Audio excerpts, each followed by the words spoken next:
રાજવી પરિવારના પૂજન બાદ ભગવાન વિઠ્ઠલનાથજીનો ઐતિહાસિક 216મો વરઘોડો રાજમાર્ગો ઉપર નીકળ્યો। દેવપોળી એકાદશી નિમિત્તે પ્રતિ વર્ષની જેમ આ વર્ષે પણ વડોદરા શહેરના માંડવી નિજ મંદિર ખાતેથી ભગવાન વિઠ્ઠલનાથજીનો ઐતિહાસિક 216મો વરઘોડો રાજવી પરિવારના પૂજન અર્ચન બાદ શહેરના રાજમાર્ગો પર નીકળ્યો હતો।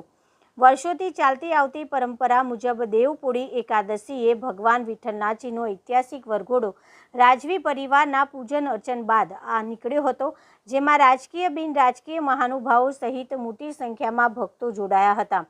શ્રી વિઠ્ઠલનાથજી મંદિરના મહંત હરિઓમ વ્યાસે જણાવ્યું હતું કે આજે દેવપોળી એકાદશી નિમિત્તે ભગવાન વિઠ્ઠલનાથજીનો 216મો વરઘોડો રાજવી પરિવારના પૂજન અર્ચન બાદ શહેરના રાજમાર્ગો ઉપર નીકળ્યો છે। જે રીતે માંડવીમાં રિસ્ટોરેશન ચાલી રહ્યું હતું તો રથ તેમાંથી પસાર કરવો શક્ય નથી, કારણ કે વચ્ચે ગટર લગાવેલા છે। તો આ પરંપરા પૂરી કરવા માટે જે ભગવાનની સૌથી પ્રાચીન પાલખી છે સુખપાલ, એમાં ભગવાનને બિરાજમાન કરી માંડવી વચ્ચેથી પસાર કર્યા છે અને ત્યાર પછી રથમાં બિરાજમાન કર્યા છે।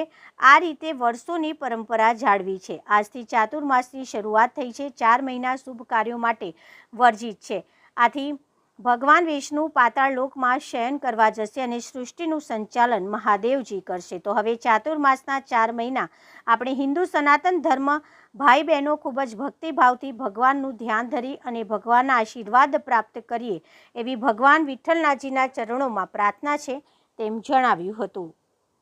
આજે દેવપોળી એકાદશી નિમિત્તેનો ભગવાન શ્રી વિઠ્ઠલનાથજી ભગવાનનો 216મો વરઘોડો રાજવી પરિવારના પૂજન અર્ચન બાદ શહેરના રાજમાર્ગો પર નીકળ્યો છે। હાલમાં વરઘોડો મંદિરેથી નીકળીને માંડવી ગેટ પાસે છે। વર્ષોની પરંપરા પ્રમાણે વરઘોડો સોના ચાંદીનો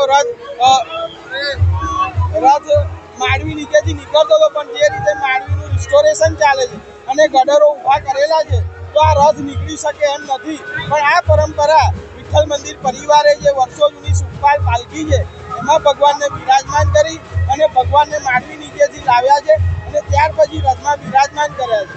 આ રીતે ભક્તો અત્યારે ભગવાનના દર્શન કરી રહ્યા છે। આજથી ચાતુર્માસની શરૂઆત થાય છે। આજથી હિન્દુ સનાતન ધર્મના કહીએ 4 મહિના તો શુભ કાર્ય વર્જ્ય છે। આ 4 મહિના જપ તપ અને ધ્યાન કરવાના છે। હવે ભગવાન વિષ્ણુ પાતાળ લોકમાં શયન કરવા જશે અને સૃષ્ટિનું સંચાલન દેવાધિદેવ મહાદેવ કરશે। તો આપણે બધા ચાતુર્માસમાં ભગવાન મહાદેવજીનું સ્મરણ કરીએ, ધ્યાન કરીએ અને એમના આશીર્વાદ પ્રાપ્ત કરીએ।